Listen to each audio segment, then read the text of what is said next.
Alright guys, hope you can hear me. It's raining again. My business is going to be good this week.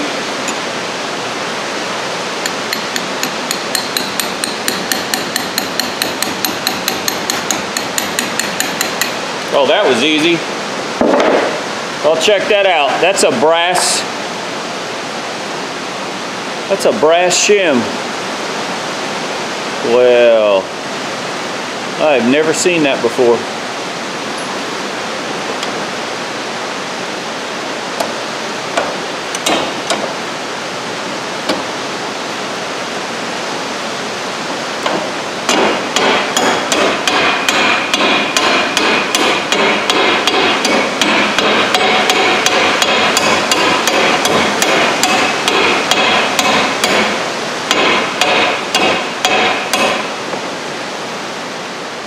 Almost out of there. No, I'm not hurting my vise. I'm not hitting it hard enough.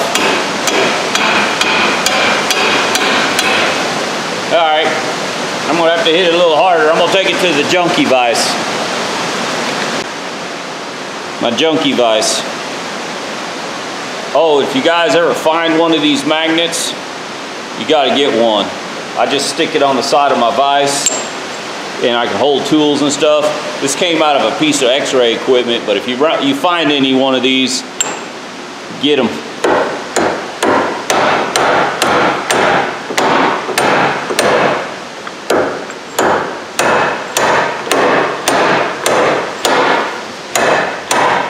Yep, I'm gonna have to get a punch now. It's getting tight. It's the only thing I got. I need something that's more blunt.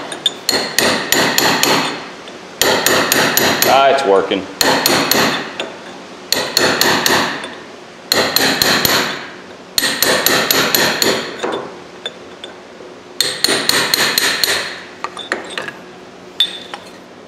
My little Stanley 8-ounce stubby hammer works great.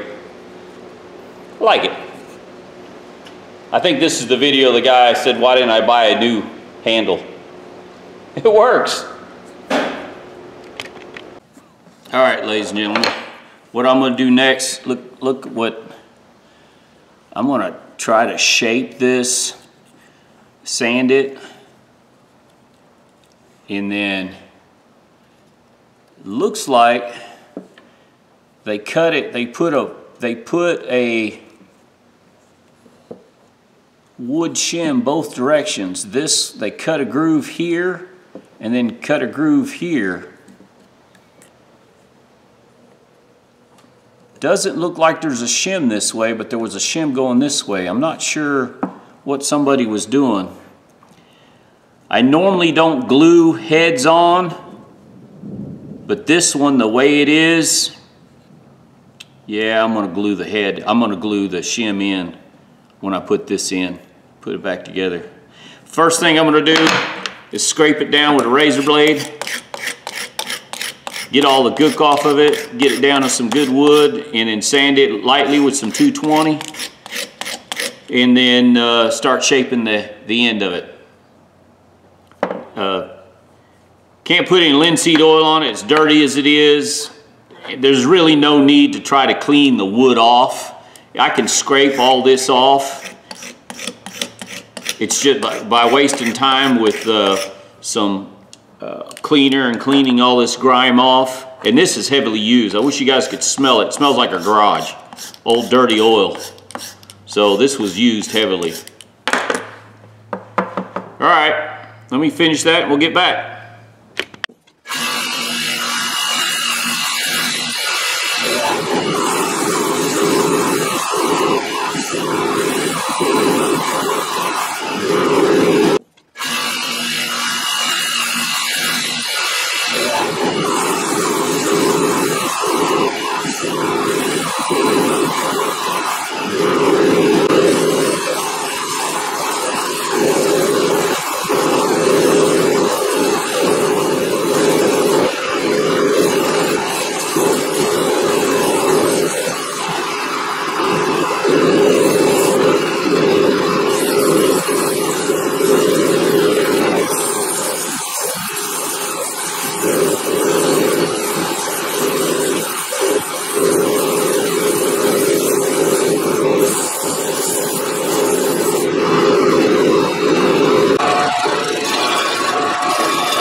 All right, ladies and gentlemen, I did cut out, it is split here, crisscross, but the wood shim was going this way.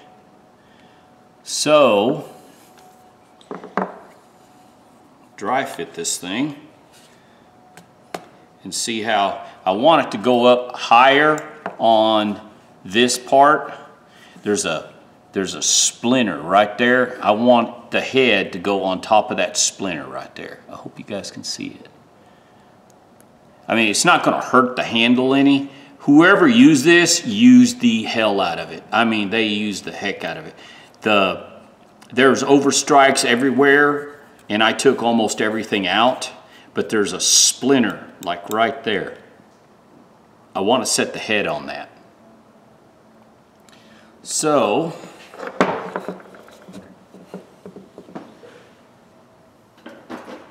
I'm gonna get my hammer here.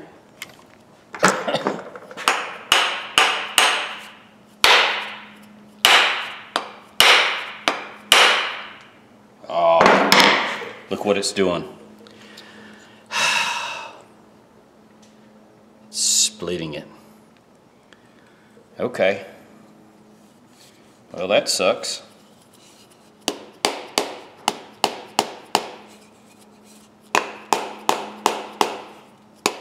So I'm going to have to trim that off. Boy, I got it set down pretty good now.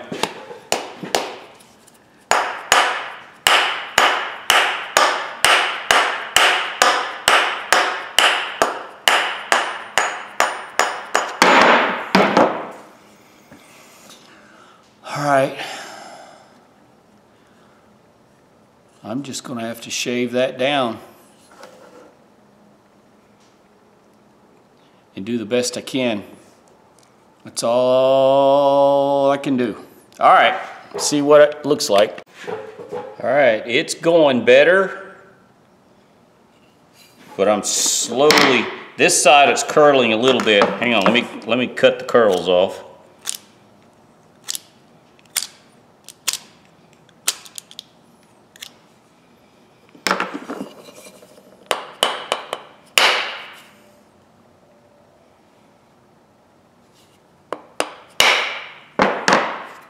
Oh yeah, now it's going lots better.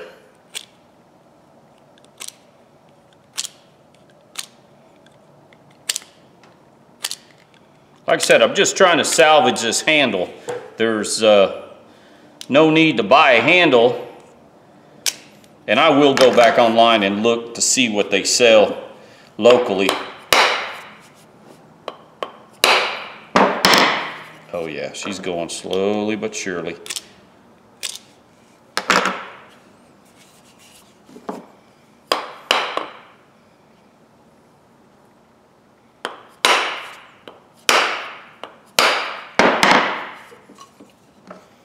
Yeah, she's resting on there really good now.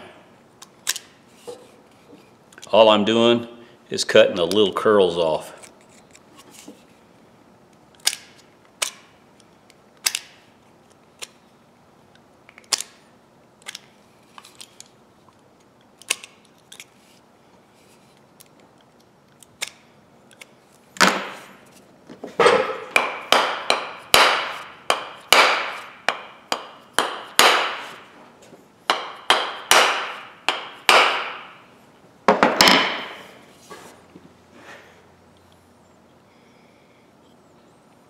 Yeah, that's going to do really well. I think I'm to the point now where I can stop. It's wedged down there pretty good. It's swelling up, it's swedging, it's curling over all the way around, so it means I've got it down pretty good all the way around, and it's not splintering. You can see where there's chunks of wood where the overstrikes were, where they chunked it before, but I'm not worried now. It's further down than it was when I got the hammer, so, and it's tight. Now I need to find a shim, a wood shim, and I am gonna glue this one. I normally don't, and the reason I don't, and some of you guys know this, when I was a kid trained on job site, if you had a hammerhead that was loose, you fixed it on the site. You didn't cut the handle off and then drill it all out, because then you didn't have a handle. So what normally you take your shims out, reset it, put your shims back, or you would just tighten it, hit your shim back down, and then go on about your work. Usually, if your head come loose, it's because you didn't oil your handles. I was taught that. And so, I always wondered why everybody linseed oil, and that's what you use. And back in the day, we made a treated lumber with boiled linseed oil and turpentine. You make a bathtub out of visqueen plastic, and you soak your wood in it, your white pine or your Douglas fir, whatever you had. That's how you made treated lumber. So, anyways, get off the story. Be right back with a shim.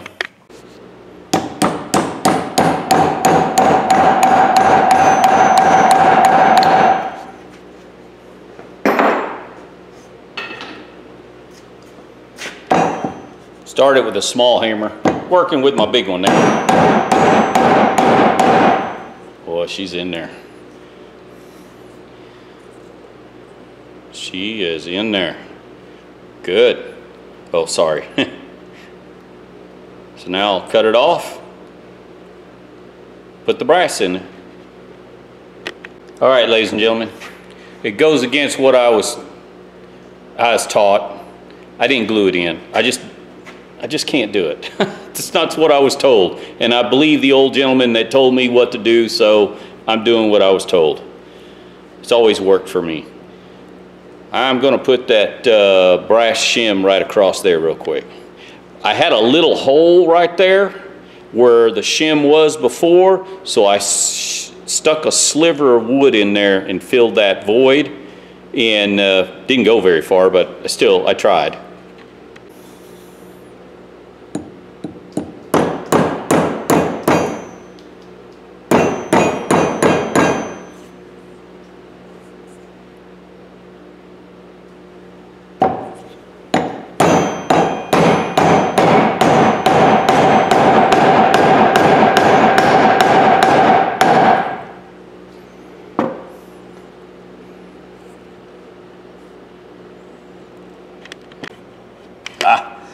Oh well, that'll work. Okay, now linseed oil. And I'm going to soak this once a day for a week. I'm probably going to do it for about 2 weeks. And then once a month you're supposed to do it, and then once a year. Since it's so dry, it's been sitting for so long. The thing about it is, I think the motor oil soaked up into this thing too, because it still stinks like motor oil. Not as bad. That's all I'm going to do to it. I don't put finishing. I have in the past put finishing on some of my hammers, but some gold note stain or something like that. But I like the natural wood look. The end of this hammer, where it was beat up real bad, turned out really nice. Well, the heater finally shut off. Now I'll put some on the top here.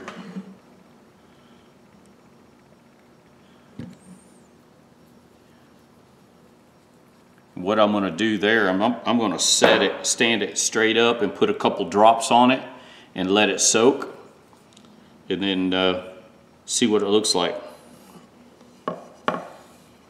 actually going to turn out to be a nice hammer. These things are expensive. If you go buy a brass hammer, you'll understand. A beryllium? It's a mixture of copper and something else. I think that's what this hammer is.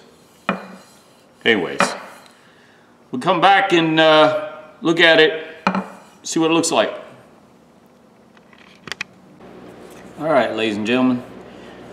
So all I'm going to do is put some more coats of linseed oil on the hammer handle, but it's a Berylco, I can't pronounce that, Berylco, and 32 ounce, it's H57, and I'm not sure what, looks like BECU, I think. It's double stamped. But I didn't, you know, polish it up real good. I left some of the dings here. You'd take off too much metal. I mean, I could have, but I cleaned up the sharp edges that were really bad and just cleaned it up. Reseated the head on the handle, and it's 100% better now. Doesn't have sharp points and nicks. Cleaned the bottom end here where it was really bad. Did a really good job on that. The handle itself turned out nice. I saved the handle. The hammer I've seen used online anywhere from $29 to $61. I think I got $8 into this hammer in about 45 minutes of cleaning or repairing, which I think it's well worth it for the hammer. Being a brass hammer, these things aren't cheap. I don't know what a new one sells for. I think I saw a new one. I've got a new one, another brand, and I think it sells new for $167. It's a little heavier than this one, but still. I think these new are right at $100. Good buy. Just a second. All right, I was going to look to see if I had another handle, but I don't. A new one. Anyways, prices on hammer handles, I did look them up. Anywhere from $9 to $17 locally, $17.89. So saving this handle was worth it for me. Save that kind of money. And for those of you that you know, got to buy a new handle, I'll let you know right now. I had 2 New York strip steaks last night, and I paid $17 for 2 steaks, and they were good size, big steaks. Oklahoma, the meat's cheaper, so I'd rather spend my money on food and salvage some of these old tools like this. There's nothing wrong with this handle. Did not need a new handle. For those of you guys out there that have to have everything new, it's all fine and good. You buy all you want. Me personally, tools for me make me money or save me money. And if I can save money, it's money in my pocket that I can spend elsewhere, especially on food. Just, you know, I can't see spending good money on something and wasting a good handle. There's nothing wrong with this. It works just fine. It will need a little bit more work. It's going to need some more linseed oil for the rest of the week. Probably what I'll do every night after work, I'll set it in my little shop and up at the house, and then just every day just coat it until I'm confident that it's going to be good, salvageable. And I wish there was smell-o-vision, because you can smell the motor oil that was coated on there. I think this, I think this might have been used either in a shop or transmission shop. My buddy said that they used a lot of brass hammers when they were setting seals and transmissions. So I'm pretty sure this was an automotive item. But yeah, nice hammer, ladies and gentlemen. Give me thumbs up, thumbs down. Tell me, would you have saved the handle? I think it was worth it. I mean, you can see some splits in it. The wood is old. It's probably as old as I am, I'd venture to say. And there's a lot of splitting here. It's like missing pieces of wood I was able to set the head in, and it's held. It's fine. It's going to work just fine. But anyways, give me thumbs up, thumbs down, subscribe if you like.